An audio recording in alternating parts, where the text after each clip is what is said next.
set up that kill with the tiny blink initiation and also scouted smoke. And there he is, Boxy again, from top lane down towards the bottom half of the map.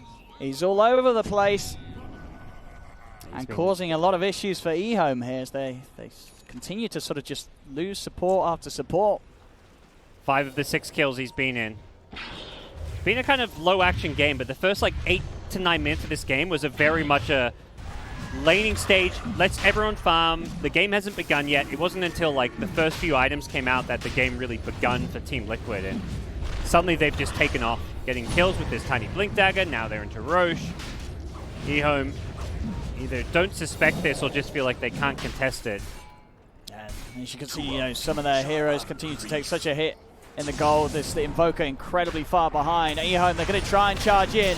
Roshan's already been taken, and saying he's able to swap back Boxy. Now Faded, he's on the front lines, and of course he doesn't have the God Strength ready to go, so they cannot choose to fight this eHome. They've got to back off, get everyone out of there. As Liquid, 16-minute in, Aegis underneath their belts, still holding on with that 3K advantage. Everything continues to go to plan here for the Radiant side. Yeah, I think for eHome, you really want to try and get this central blink up and play around that as much as possible. If Centaur and Sven can get blinks around the same time, they'll have a lot of playmaking potential, but eHome feeling under a bit of pressure to make something happen now. We're going to leave Centaur to farm while the other 4 go for a smoke play. See what they can get. It is that smoke into an Aegis, but maybe just a quick pick on the support Tiger. It's been spotted. Boxy, he's going to be the one to start things off. He's in with the Avalanche, and already 897 port down to half. They get the Golem, drop down onto the 3 of them. They'll turn towards Boxy, but a great swap from Insania. Keep Boxy safe. Faith Beyond is there on the high ground, looking for the wraparound. Straight on top of Mickey with the Who Stomp. They're bringing in the Sven. He's BKB'd. Godstrict, has he got the damage to bring down this Leshy? He has not. Mickey's just able to walk away from him. Quaitfa's now going to turn up towards the fray. Only Insania to fall. The Golem's getting low. Boxy jumps in. The toss back into the 2-man Avalanche. He's caught the 2 of them. Faith Beyond's falling low. The Sentinel gets one more Who Stomp out, but he does die. Faded as well with the BKB wearing off, cannot escape. As eHome, they look for a fight. They get Insania and Boxy, but they lose 2 cores themselves, and the 2 cores that arguably the game is most important for at the moment. You know, Faded and Faith Beyond, they're the 2 ones that could have a little bit of an impact, but they end up falling in that attempt, that sort of first fight with the BKB God Strength. We'll see it again here. They really wanted to make something happen, eHome, but it's just too hard for them to get the kills quick enough. The sustain and sort of these swap plays from Insania, they always just take that quick kill away from eHome. Yeah, the positioning was such that Chen was the one scouted out, and Invoker does not want to throw his spells onto a Chen. It's just the least value hero to try and focus at the start of a fight, it feels like. And Sven's BKB gets some good damage out, kills his support, but once it's wearing off, Boxy's just in. He's like, all right, we've got this perfectly. The Avalanche is there, the Split Earth, the AoE stuns, just destroying them. And even with Boxy dying, just the amount of plays he's been able to make, just shaking up eHome each and every time. 4-1 and 3.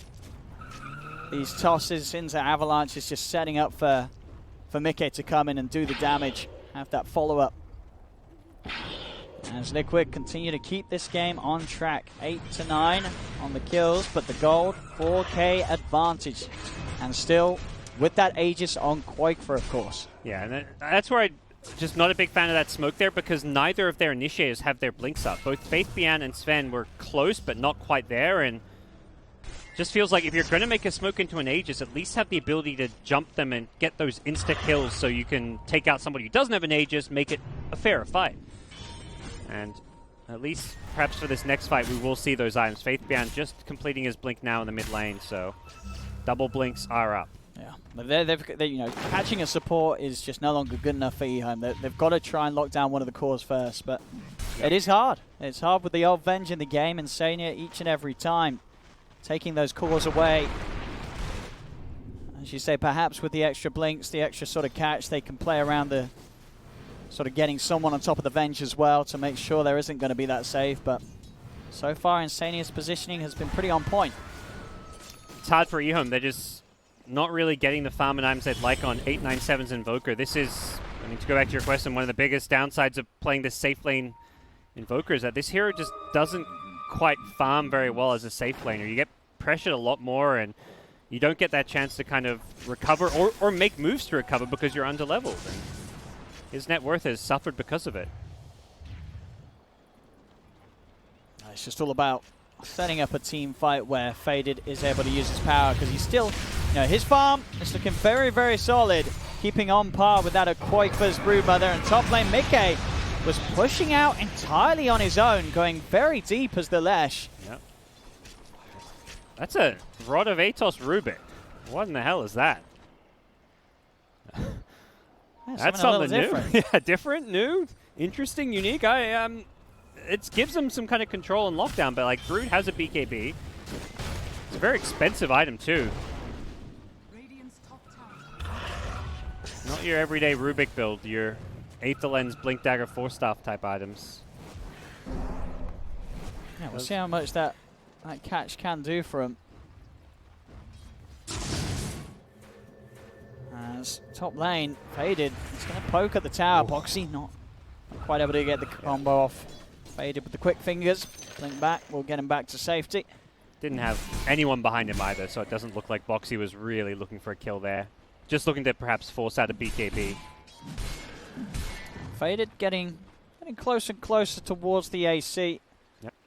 To help out his team, and sort of the game falls into the passive parts. It does show how quickly this Sven can farm. As you see that Liquid gold lead shut down a little bit. Bit of a poke onto Faded. He is going to try and turn. Stolen Onto Quake, but they'll lift him up, but there's the save. Insania will be able to swap Quake for and bail him out.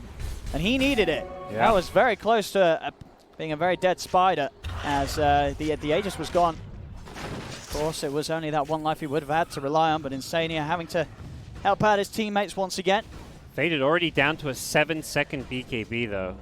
So we're only 22 minutes in, and he's chewing through those charges. And as you said, it's never fun against the Brood.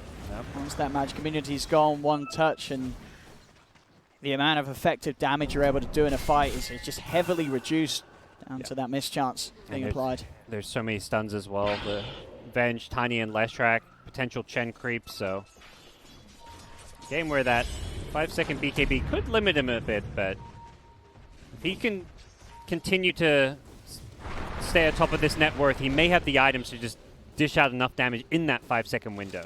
The key is getting on top of a target that you blow up, which means you can't allow Insania to get those swap saves in these fights. Otherwise, you're just wasting your BKB to kill a Venge.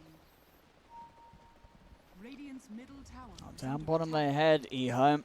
Tiger, the only member down here, and keeping himself safely behind that tier 2. Faded is going to show, so Tiger... Liquid is smoking. They're headed down here. They're going to look for the wrap out, especially with the 2 cores showing. There's no Centaur. He's top lane. Liquid's going to know that this is a good fight for them to take.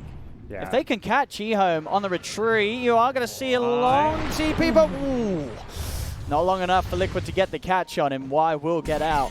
That was so close to them getting 1, maybe 2 kills there if they would just a little bit faster to get down that bottom lane, but eHome will be happy to not see a fight happen there with Faith Beyond hugging a tier 2 top tower. He was on the furthest away possible part of the map. And Shrine gone mid. This dive. There's no Venge. There's no backup. Quite, but he's out alone. Yep. And with that in mind, well, they'll get that kill. As we saw last time, it really is that Venge swap that is the only thing that will save him from a full jump on from the entirety of eHome. It's always this game of chicken where BT Faded goes at him, like jumps in with that Stormhammer, and you're like, is he really trying to kill me? Do I need to be, because he could BKB that. Quake has the mechanics to BKB dodge, but in his head he's thinking, oh, he's just trying to bait me. He doesn't actually have backup. He's not really going for this kill, but that time around eHome did have the damage and the follow-up, and Quake going to lose that game of chicken. Yeah, I mean, you can certainly expect next time around, Quake he's not going to hold back on the BKB. Yeah. That's just, And next time around, maybe Faded will be alone and just throwing a blink stun to try and bait it out. It's always a fun thing to watch. Going for those good old school hard-hitting Sven items, the AC into the Daedalus for Faded. Nice. I like it.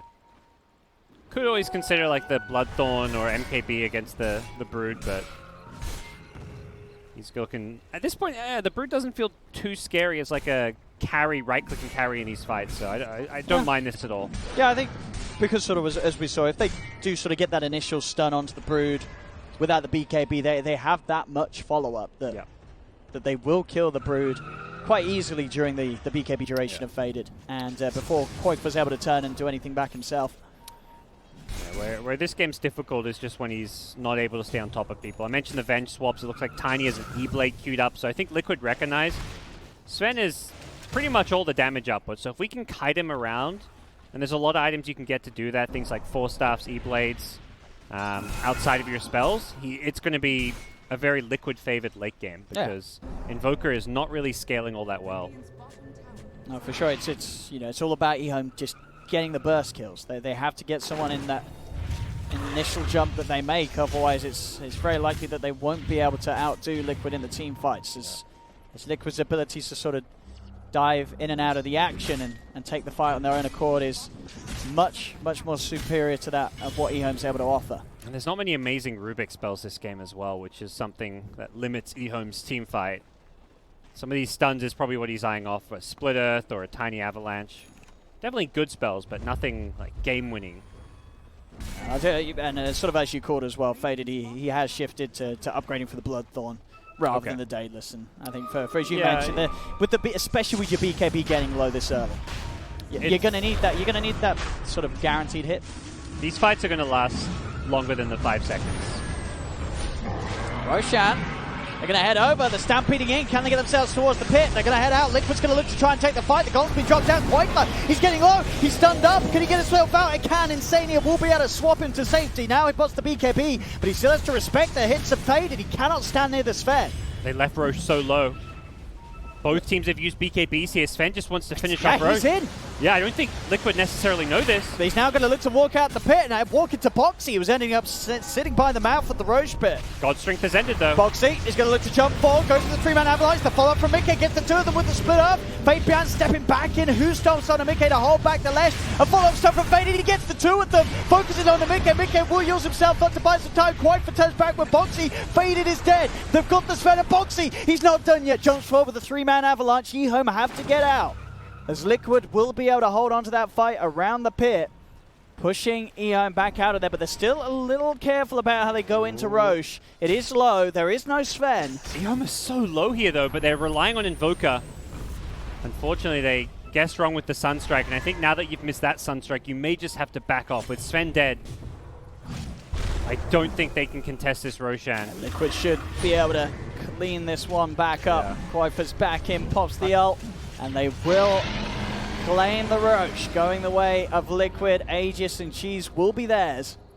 Boxy is just so impressive with these. He blinks on one hero, tosses him to his teammates, and sets up these like 3-man avalanche split earth combos. Like the fact he can actually force him to group up with the toss there is just so nice. It's the second time he's done it this game. We saw it earlier in the Radiant jungle, and it's the same play he makes once again. And Sven's still dead for 15, doesn't have buyback.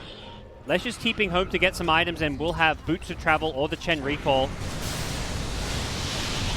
So they can go for Boxy. Walks straight in, gets the toss back on a Faith Beyond. Faith Beyond, he's in trouble. They will get the Stampede. He's already used that BKB. Had to use it to get away when he was farming the cap, so he's got it. He hasn't got it for this defense. He's dead for a minute. There's no buyback on him, but now Fade is back in the game. Jumps forward, commits with the BKB and the God Strength. He's cut down Insania. He's trying to step in for more. Mickey puts the BKB, gets out of range. They only lose the Venge. They do put an end to the push, but they've lost the tier 3 tower. They lost Faith Beyond, and they only got the kill on Insania. That was an okay-ish hold. It just feels like they're holding, but they need kills. They need to be pulling ahead because of what, to me, looks like they're going to have struggles scaling. Perhaps they could have fixed that by 897 getting a Midas just to kind of boost them up towards the late game. Maybe they're going to fix it with some kills like this. Very well needed catch. This Tiny's been causing a lot of issues for them. They'll find Boxy alone. Take him off the map. Continues to get that cash bonus here for the team. Level 22 on Fader still as his farm continues to pretty much dwarf out of Quaifa. Still a 3k lead on this Sven in comparison to the Brood. He's been keeping his farm game high. So he gets closer and closer towards getting that Bloodthorn done. Kind of remains dead even on gold. Less than a 1k gold lead at 30 minutes in as both teams split bounty runes. Not much separating them. It's just that for eHome, just so much of it is on the Sven that if Liquid can set up the team fight in a way where the Sven is kited and okay, well he changed his mind again. Does commit for the Daedalus rather than the Bloodthorn. So opting for sort of just that better potential of quickly critting down entire sort of teams when they're grouped up, getting rid of the spiders, the creeps, and of course comboing very nicely with the Fatal Bonds if eHome can get that good setup with a good Golem drop to start the fight off. Yeah, the Fatal Bonds I feel like needs to be big in these upcoming team fights. They need all the damage they can get.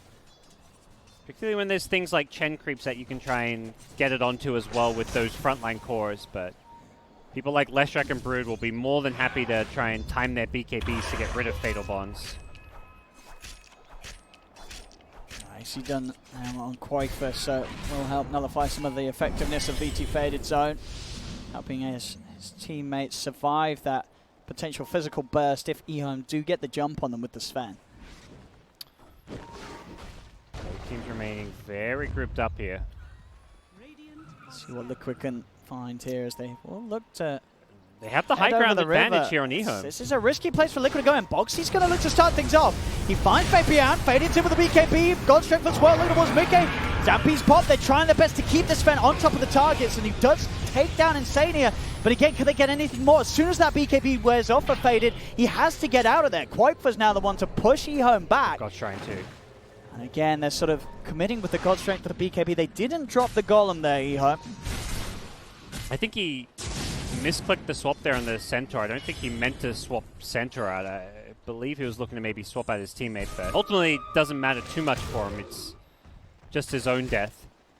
Maybe even want to swap the Sven away from dealing damage, but these fights, when they're going to be very brief for eHome, because the second that Sven BKB wears off, that's kind of the end of their ability to get these kills and chase.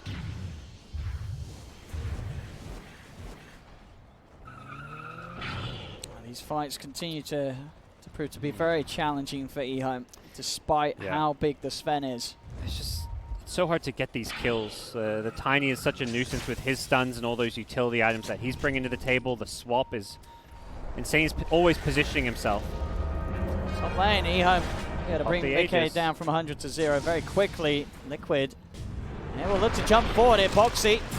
It's the Avalanche forced forward to try and get the toss back, but now he's in a terrible position. Insania does bail him out. Of course, once again, this will cost, by the looks of it, Insania his life as Faded focuses him down, pops the BKB to guarantee the kill on the Vengeful Spirit. But again, it is just the Venge. So eHome, they'll have to back off. That was the drop of the Golem and the death of the Warlock. So space is there for Liquid to continue to clean up these outer objectives. It took a long time to drop the Warlock and didn't actually end up using Fatal Bonds, but looked like he wanted to prioritize just channeling that upheaval and trying to slow everyone down. And result, pretty even trade. A tier 2 tower goes down, both teams losing a 5 position. At this point, Sven using BKB in a fight doesn't matter because he's already at the full 5-second one. Yeah, we just constantly see just how small of a window it is, and Faded knows. You see him stick around for a couple of hits, and then he's already leaving the fight. Mid lane. Stampede, having to be popped, keep Chinku safe. Try and go for a bit of a poke back, missing the timing there. Both Beyond Boxy will be able to walk himself away. Yeah, and as much as we're talking about the Sven and how he gets kited and has his 5-second BKB, it's a pretty similar story for Quakebar, where Liquid is struggling just as much to get these kills, much like eHome, because their window to get kills in fights is so small. They have the benefit of Tiny's playmaking, I think, to get people out of position, as well as even maybe a Venge swap, so it's a little bit easier for them to approach fights, but ultimately, the second Quakebar's BKB runs out, he's afraid to go in. A Cold Snap with a Spirit Vessel charge, he loses that lifesteal from his ultimate, he's also just getting chain stunned, so it's very difficult for him to play into Rubik, Centaur, Invoker, Fatal Bonds as well from Warlock without BKB. Yeah, it's just sort of, you know, these fights, each time it just, with the, sort of, it's the Chen effect, right? The fact that one team's got a Chen with the Greaves and the Vlads the other has, and the amount of sustain that Liquid have as a team means that, yeah, like they don't necessarily get the kills, but it's always eHome having to back off from Liquid now rather than Liquid having to ever really retreat away from eHome. Yeah. And the part where I feel a little better about where Liquid stands right now is just the fact they have a true, to me, secondary carry that's scaling in Leshrac. Mickey has got an Octarine core now. He's playing for the late game, playing to be 6-slotted with that level 25 Edict damage. And for eHome, you know, Centaur, he's got a Heart of Taras. This guy is still just not like a scary carry in the late game the same way Leshrac can be. Yeah, I mean, he takes a long time to kill, but I guess you just ignore him, right? Yeah. You don't need to really bother about Faith Beyond. I say Centaur because he is the second most farmed on the team, well ahead of the Invoker. Bottom Jin-Q. Has a blink. Should be good to go. Yep. Getting his way out of there. Quakefoot, maybe seeing if he can find someone on the backline. So he's got his eyes on Y in the trees. That is a dead and gone Warlock. I'm not sure if that'll open up the high ground or not. Probably not enough, particularly when he has a buyback. Faith Beyond has the money for that Heart of Tarask. We'll be able to go grab it, but does of course mean that his buyback is going to have to take a step back for a bit. Which could be a little scary, especially at this point where Liquid do continue to keep the wave shoved in, and at least not quite ready by the looks of it to break high ground. Maybe the wait for the next Roche will be the safer ordeal for Liquid. So the Centaur with this heart does do a lot of damage with his double edge, and even the Stampede damage will start increasing as well. I imagine he's thinking he can kind of try and scale with this. He got the double edge strength damage talent as well. So. Gonna head towards the pick, gets tossed back into the change stun. Magic Missile as well, he's falling low, he's gonna die! Does not get the chance to use the BKB, will have to buy back. As eHome do want to try and stop Liquid from getting a hold of this Roshan. Again, these plays from Boxy just catching out the big players of eHome. Quickford's just so annoying with his positioning in these trees. Always trying to scout people out. Microing the Spiderling so well. He's a big part of why Boxy can find all these picks. Radiant also have great vision as well. The scouting just means Tiny has had a field day with these tossbacks. It is scary here for him. They've got to make sure this is the perfect jump. Faded off the back of that buyback, cannot afford to make any mistakes. He's trying to step forward and E-Blade's out. He's popped the God Strength, but he cannot get in. Boxy just keeping Faded held away from the fight. That will be the God Strength timing out soon, and no chance to use it on the enemy. Yeah, still's the BKB, so theoretically he could have maybe looked for a jump still, but just didn't feel confident, and they're completely running away from the Roshan pit. This is them, looks to me, giving up Roshan. It is an Ag's Blessing, so we'll see where that ends up.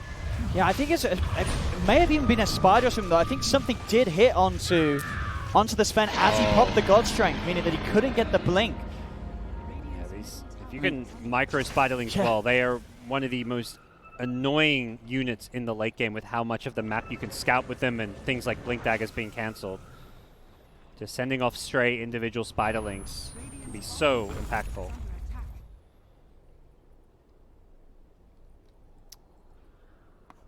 $12K lead, sort of suddenly out of nowhere. We saw it a few minutes ago. Yeah. It was dead even, but that buyback, Roshan, Aegis, Cheese, and of course the Aghanim Scepter all going to Liquid. That all adds up. It was, what, yeah, the Sven kill, a buyback, a Roshan, and getting both Shrines. Right there, that's like 8,000 to 10,000 gold swing. I think now that 12K definitely a better representation of how this game does feel. Yeah. As even when it was even, just with the way that it's played out so far, it is eHome the ones that are struggling the most in this match. It's been even, but very much a scenario where eHome can't do a whole lot and feel pressured, and Liquid's just waiting for that mistake or waiting for that, that play. It wasn't even really a massive mistake from VT Fade. It's just Boxy finally found an opening to punish him, and the playmaking from Liquid has been on point. It's just felt inevitable that they're going to find a way to initiate, get those picks eventually, and now they're looking for that next one, or they may even consider trying to break high ground. Trying to get his runes. He's got to be careful if he gets in range of a swap or a setup. The Wave of Terror giving them the vision. They're keeping on top of him, slowing him down. Swap back, pops the Stampede. Magic Missile will look him down for a little bit, but he's got the backup. Ice Wall's down. Mickey, though, is in with the wraparound. Another swap to get himself into the center of it all. Koifa puts the BKB there on top of the Warlock. No spells are getting thrown out at all by Y. Dead for 50. He loses the Rubik too as eHome are getting forced back towards the base. Another swap from Insania grabbing him out. Now the buyback's coming to play. Cataclysm is down. The Venge is gone. They turn over towards Boxy. With the BKB up and faded, it finally falls. Avalanche slows him a little bit, but he stays on top of the target. This time we'll be able to get the double kill and take down the Tiny.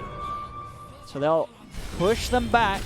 It'll cost the 2 support buybacks, but definitely well needed to try and take away just a little bit of that momentum that Liquid have continued to build up.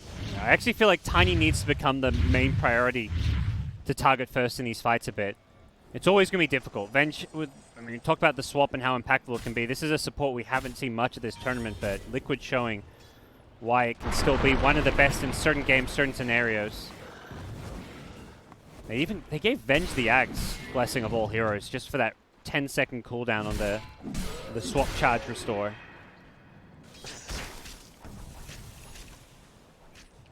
See if eHome, obviously now with 3 of their buybacks on a timer. It's very hard for they themselves to get much done. We've seen for pretty much the whole of this game, it's all been played really on the Dire side. eHome have struggled to ever really enter Radiant territory. Yeah. There's just no item that solves VT Faded's problems on this Sven.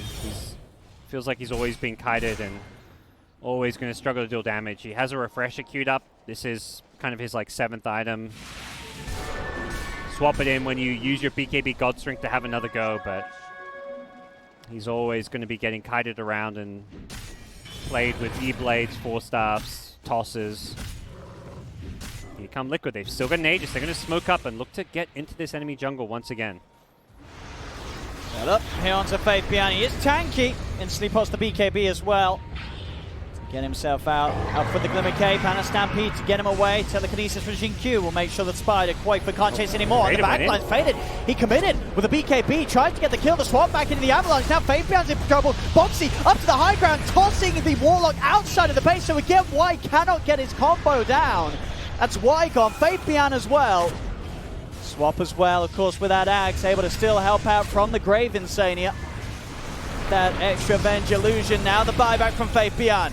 His other core Z'd out, faded turns, 2-man stun, follow up who's done from Faith Pian. They're locking down both Boxy and Mickey. They're bringing them low with the cleave. They'll get Mickey the once. Boxy forced to the side. Setting him up with the Yules. They'll chop down the Tiny. Can they kill Mickey a second time? Boxy's going to buy back. Knows that they have the edge here, Liquid, if they can push on.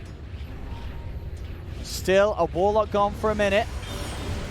eHome having to use more buybacks to hold back Liquid. Okay, without Aegis though, so they may feel there's a whip play to make. Oh, and Boxy is in, toss back. Oh, they've tried to commit here with Faded, falling low, the silence upon him. Another swap from Insania, getting him back into the claws of the Spider. No as buyback. Koifa eats him alive. Faded is dead for 2 minutes. Faith Pian's BKB will allow him to run away, but Boxy's in. Heals up. Won't quite finish off Faith Pian. They at least keep the Centaur safe. But with Faded gone, it seems like this eternal struggle from eHome is getting closer and closer to an end. They got Boxy though. These double edges doing so much damage. Ooh. And Liquid just going for the second lane of racks, but I think they're realizing they've got to get the hell out of here. Got the setup. Mickey. Got Koifa and Tiger trying to do his best to help him out, but Mickey's dead as well. Yeah, Koifa's got no BKB. I mean, if they get Koifa, Cold Snap, there's a swap save. Can they keep eyes on him? Insania swap down. Ice Wall's there as well to stop him from being able to run away. Mickey's brought back to help out. Yeah, eHome realized they got to disengage. Sven's still dead. Spirit Vessel charge down. There's the BKB committal to clean up the Warlock. Level 25 Leshrac, he just shreds buildings. You can see, you know, Liquid, they know that they're sort of slowly breaking down the final pieces of eHome. These buybacks being used so they can keep on the aggressive. There's no, you know, they're keeping their foot on the pedal here, Liquid. Even when they're losing their big cores, they're buying back immediately, getting them straight over onto the dire half of the map so they can continue to look to close this one up. Yeah, they're playing it very safe, but we'll See if eHome can punish. Oh, 897 steps forward, gets swapped back by Insania. Mickey's got the follow-up stun, silences out. 897 needs help, he's not going to get it. The Invoker's dead. He has got the buyback as well available. So does Faded now, but he is only 20 seconds away from respawning, so ideally wanting to be able to hold on to that. They'll nuke down Insania. Mickey, he gets away. Faith Bian tries for the Blink Q stomp, but it's not quite in range of Mickey, who was in the trees, and maybe if he caught out that Lesh there, who would have been dead for 2 minutes without buyback. Could have been a little scary for Liquid. I mean, that is the thing. They're playing aggressively with these buybacks, but there is that risk. You know, you suddenly, if you lose sort of your Mickeys or your Boxies, and you're now opened up for a whole 2 minutes, things could swing around. They can push pretty reliably. Sven and Invoker, the sort of alacrity, the AC, they got a lot of punch. It's doable. It is. It's not impossible. It's just pretty much as hard as the rest of the game has been for eHome. Yeah. There was maybe some small windows to play perfectly on that high ground defense too. Unfortunately, like the Invoker Cataclysm, they didn't quite time it with the Centaur Blink Stun, and then the Yule Scepter was used by Leshrac defensively as well to dodge a lot of damage, dodge the Centaur stun, so just wasn't quite the easy execution eHome were hoping for, and it is a hard draft to execute in those scenarios, particularly with the Sven down. You need every little bit of damage possible, but Invoker, he's about to hit level 25, so he's got all those levels and about to reach that kind of late game form that you like to see from your Invoker, even if the net worth isn't there. Whereas some of the cores of Liquid will not have buyback for a few minutes. Faded, as we saw, didn't have to use this, was able to save it up, so he'll at least, as you see, he's the only one for eHome, but he's a big one to have that, just in case he does get jumped and in a situation where he hasn't had the chance to BKB and God Strength. For buyback into his full sort of tool set after Liquid themselves have used their own BKBs and skills could warrant a good defense from eHome on the high ground, which they're certainly going to need next time round, being 2 sets of racks down. I think even their best chance is to try and go now. Like, you've got to spend buyback and you're playing into Lesh Tiny with no buyback. Try and win a fight and win the game, because you're down 4 racks, you don't have any map control. If you just let Liquid stall out till they have buybacks back up, they get another Roshan, that's Refresher Shot, another Ags. This game, to me, looks pretty difficult for them, but if they can force a fight, maybe even bait the Sven, let him die for a kill or something, and then buy back. That is the best case scenario for me for eHome to win this game. Absolutely. They've got 3 minutes to make it happen before those buybacks are back there for Boxy and Mickey. I think they smoked under this Spiderling. Yeah, the Spiderling just scouted their smoke, but they still want to go. See what they can do here. If they can get Mickey or Boxy. Faded blinks in. Gets the stun on Tiger. Fabian's going to be there. They're focusing now. Mickey, the golems drop. He catches the 3 of them. Can they get the kills? The Cataclysm's there. Bringing it low, but the Yule's dodge. Mickey, he's so low though. The hand of God heals him up. He pops the BKB and the backup's now there for Quoifer. They'll push back on the Invoker. Faded. Another stun out onto Tiger. Tiger's dead. Buyback from the Chen. Force up to the high ground from Q as he kites out. Mickey in trouble. Mickey on the front lines. He needs help. We're going to stun out onto Fabian. Faded has to back away. With the BKB and God Strength used, he will retreat for now. Mickey will survive, but you saw that. I mean, they got so close to killing Mickey. It's still so hard with the saves. They have 897 found in the jungle, and he is indeed down for 2 whole minutes. That was pretty much the attempt that eHome had to go for, but they didn't quite get the job done. Mickey survives. It was just one of those chaotic fights where Sven was trying so hard to find the right target to right click. He was struggling to even keep track of his hero because of all the swaps happening from the Venge. He got swap pulled around, full staffs going off, and unfortunately didn't find a way to turn himself into the lightning rod he wanted to be. He wanted to be the focus of attention there. He blinked in blindly into 5 heroes because he knows he has buyback there. He's happy to throw away his life for a good fight, but Liquid kind of ignore him and just kite around him. Let's got BKB and God Strength ready once more. Faded, jumping from Fade Beyond. Mickey's on the front, forced down, and again he blades out, but Faded will be able to remove it with the BKB. Swaps there, Insania will be the one to fall as he saves his teammates once again. Now they can turn and focus. Force down, they're trying to separate the Sven for the rest of the team. Sven's got to get out of there. The Glimmer Cape helping only just a little bit, but the combo's down. Faded's out, buys back. Fade Beyond gets the 2-man Who Stomp. They need to get Faded back over it ASAP. Stun out onto the Tiny. The lift's there, they drag back Mickey. Without that God Strength from BKB, Faded struggling to be able to commit. They've held though. Oh, they catch Mickey's TP out. And they finish him. Tiger and Boxy watching from the side. Mickey going for another TP out. Ooh, they've got another Atos. Sania. That's the swap save. Is he baiting or not? I They'll can't move tell. in onto Fade Beyond. Fade is trying to help with the Warcry. Throws out a stun. Insania going in aggressively. The Glimmer Cape. It'll not be enough to save Faith Beyond. Dead for 2 minutes. 15 seconds to get 897 back in the game. Y is dead. He has got buyback, so they will have some sort of a defense, but it will be one without the Centaur. As Liquid look to finish off the Rax and go for the Mega Creeps. Fortification slows them a little bit. Now with the BKB, Mickey is not messing around this time. BKB's TP's out, nothing to stop it through it. The Mega Creeps are there. I've learned how to TP, guys. Look at me, I can TP out now.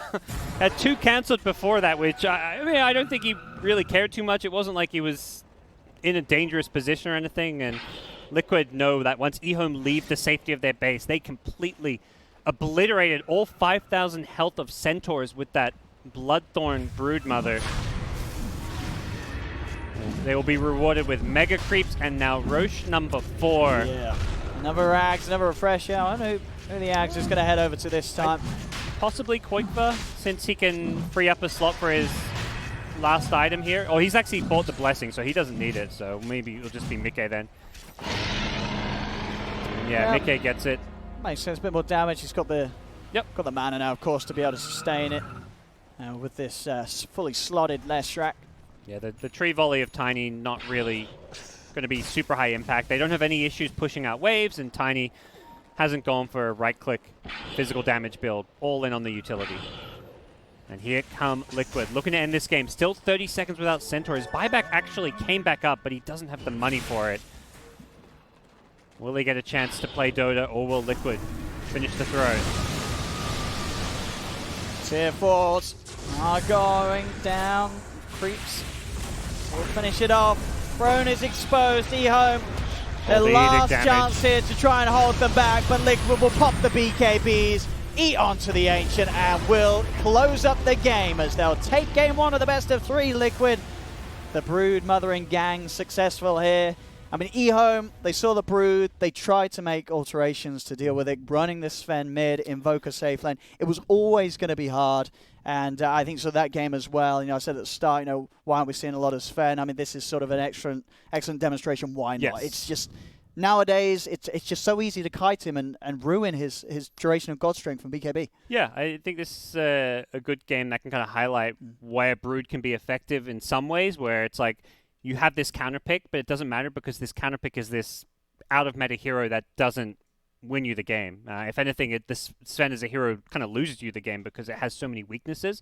Brood itself was controlled. Okay, Koikva goes 10-1 and 11. They don't kill him, but Brood doesn't run over the game like Broods of many years ago when it's like, oh, that last pick Brood, we have no answers to it. But you're stuck with a Sven as your only scaling carry, and you have to run Invoker in a side lane. That completely messed up their game. Yeah.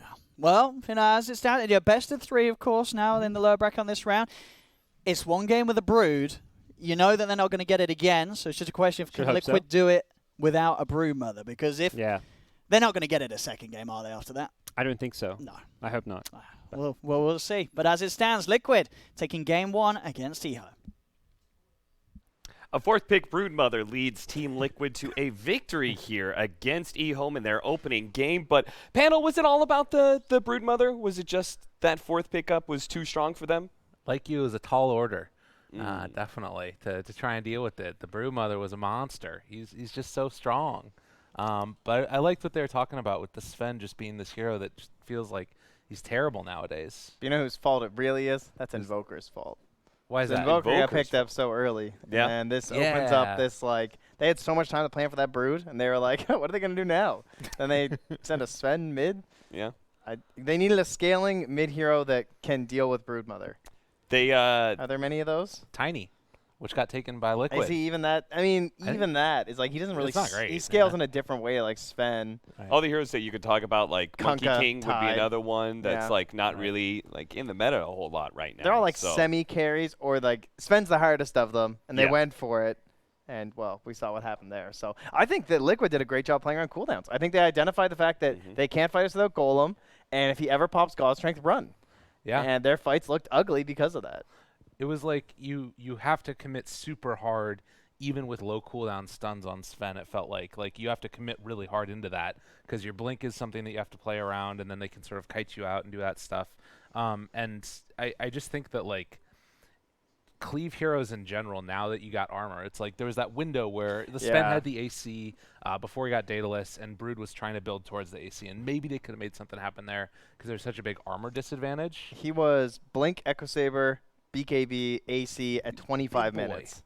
Like that's super scary stuff. Like there's not a lot of Sven games that I feel like you lose at that situation, but it as definitely you said, seemed that like was the window. At that window, it seemed like oh, this game actually could be eHome's here. Yeah. It seemed like maybe they had crafted an answer to Broodmother, but then just the incredible kiting of Team Liquid kicked in, right? They were so good with Avenge swaps, with Boxy playing so well on his Tiny, going in and out of these team fights, getting these great combinations with the Leshrac and Dude, such. that toss stun was like That was so sick. one of the I love sickest that. plays I've seen. That was Because great. this Sven's like, all right, I'm gonna kill a Centaur. It's like, what are they gonna do? Well- what are they gonna do to me? Yeah. You know, man. What are you gonna do? Stab me, man? Who got stabbed? You know, that's Right. pretty much what happened there. What are they going to do? Toss chain stun me? So, oh my God, we've got some very intense graphics right there. We've slowly been working out. Well, this screen's easy. It's the next screen that we don't quite have have figured out yet. But there you go. There's your breakdown. All the items you There's guys can some see there. numbers. The levels. Invoker was level 26 according to that 20. All right, so it's obviously not levels. yeah. But why are some people 16 and other people are? Oh, that's the total. No, I see. Those are different things. So that's like those are hero all different damage, things. tower damage, Yeah, that makes sense. camp stacked maybe. Those don't correlate with Wards, those specific D-wards? heroes. Yeah. Healing done. Is that no? The healing done will be higher on the Radiant. Wow. 21 One healing day done. we'll solve this, guys. Together By as a the end of the team. event, we will have it nailed down. Right. Don't worry. All right, can we figure out what the top one is? Is that That's definitely net worth. No. no? Look, No. How could liquids be? And it can't be hero God. damage either. it Hero can't damage be should be much healing. higher. Building I think damage? tower It can't- damage would it be can't lower. It should be damage. liquid, who are favored in. Is this What? like like anime where you read it right to left? What did Or a manga? So it's supposed to be on the other side? what did It could be, eHome do better than Liquid by 6,000 of? I Like don't nothing. know. Damage taken. Damage No. taken, probably. No, that's too little though. It is too little. It is too little. I don't know. I don't know what these bars represent. There's no numbers on the bars. I like these bars because they just have colors. All right, I know like what this means. This is great. This is well, I thought. Wait, top's win probability. Yes. What's Or the red net worth? one? Net worth Is- experience. I was about to say, is this net worth experience? Oh, Yeah, because it should probably. be back towards 0 by the end for experience. Yeah, and then it kind of even. Wait. Maybe. Yeah. So pretty much okay. we figured out that we don't understand a single thing so no, far. Yes, I yeah, would agree we're with that. totally lost right now. We These are- actually do not feel confident Now about we can't any. appreciate the graphics around it though. Look at this burning fire underneath. We got the exhaust in the top left, like it's a souped-up graph bar. Those are very extreme graphics Yeah, this for ain't your- MDLX. That boy's got a Hemi. That's Yeah. what's going on right These there. are your dad's graphics. Hey. And our MVP is, That is definitely not Mickey Koifa. / Koifa. Yeah. All right, Definitely was supposed to be Koifa there. man, Mickey, look at that fucking pose though. That is great. a, Hwah! Yeah. Like that's he's doing some martial arts right there. I mean, shout out to them. It's really tough to confuse Koifa and Mickey. One is like a 5 foot, I believe he's like Vietnamese kid Not who sure. lives in Sweden, and the other one is like a 6'4" bulked out German. Yeah. So tough to mix Props those to you. apart, but you Yeah. know. I want to go back real quickly to that stun thing you were talking about, the toss back into the thing. Yeah. We watch these tournaments in the other room. There's like a bunch of people around that are like the earlier shift watching it too. Collectively, everybody made the same noise, which was, why is he tossing it back in? And it was like, oh, shit. It Yeah. was amazing. It was great. Yeah. Exactly. That was a 6 stun. It was Yeah. like as he was landing, it was like perfectly timed to Yeah. get it. So for me, it feels like, yeah, they got broodmothered, but they also got outplayed a bit, right? Like Liquid, it felt like they were overplaying their lineup a bit, especially towards the end where they were just constantly getting these swaps. Again, Boxy playing in and out of these team fights. Is this something that eHome can rectify with a better draft? Yeah, I think the Brood was kind of a problem, but I think it all stems back again to that Invoker, like first phase Invoker. I think I wouldn't even mind if you Yeah. did position 5 and Invoker. But position 4 and Invoker is just like, we have a mid Invoker. Or we have a bad Invoker. Yeah. There are 2 options here. So I don't really get like showing that so early. When he get to the late stage eventually, but he didn't like he needed that sheep stick like 10, 15 minutes earlier or something like that by the time he got to it. Those are support numbers. Right, exactly. So, like, to me, I think that, yeah, the Invoker early on, we identified the draft, we were like, this is really weird. I don't know what they're doing. And it felt like that was the part that really was their undoing. The other thing that I would say, though, is that I think given the fact that they're playing safe lane Invoker and playing Sven, like, basically made it so they didn't have 2 heroes, I thought that eHome actually overplayed what they should have. I think that the draft was way more into the favor of Liquid than I gave it credit for at the beginning. So I don't know. I'm thinking that eHome, if they come out even afterwards, they can make it happen. We'll see. All right. Well, we'll have to see what adjustments eHome make as we head into Game 2. But first, a short break. Gotta make some money.